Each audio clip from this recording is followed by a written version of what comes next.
அதை கடந்து இப்போ நீங்கள் வந்து ஒரு உங்களோட கூட்டணியில் பயணித்த திரு கிருஷ்ணசாமி, புதிய தமிழகம் கட்சியினுடைய கிருஷ்ணசாமி நியூஸ் 18 கொடுத்த பேட்டியில் சொல்றாரு, அது ஒரு இருண்ட காலமாக இருந்துச்சு, அவர்களோடு பயணித்ததுனால் எனக்கு கிடைச்சதை விட இழந்தது அதிகம் அப்படிங்கிறாரு.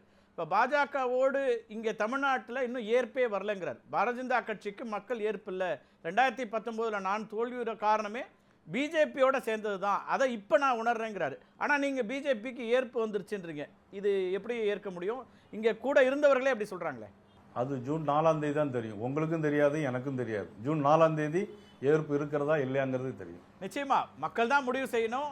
களத்தை பொறுத்த வரைக்கும், தேர்தலை பொறுத்த வரைக்கும் ஜனநாயக திருவிழாவில் அவங்க தான் இறுதி எஜமானர்கள், அதில் மாற்று கருத்து இல்லை.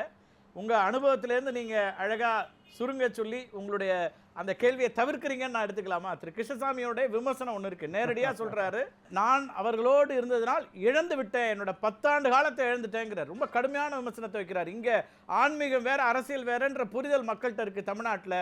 ஆனால் அவங்க இந்துத்துவ காமிச்சு இங்கே ஏமாத்திடலான்னு பார்க்குறாங்க, இது நடக்காது, வளராது அப்படிங்கிறாரு.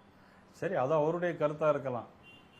இல்லை, நான் ஏன் அதை குறிப்பிட்டேன்னா, இப்போ திமுக கூட்டணி ரொம்ப நாளாக இதை சொல்லிட்டு இருக்கிறாங்க.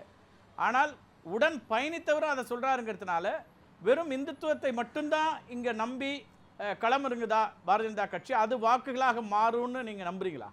இல்லை, நிச்சயமாக நான் சொன்ன மாதிரி பாரதிய ஜனதா கட்சி கூட்டணி பெரும்பான்மையான இடங்களில் நிச்சயமாக வெற்றி பெறும். அதில் எந்த விதமான சந்தேகம் உங்களுக்கு வேண்டே வேண்டாம்.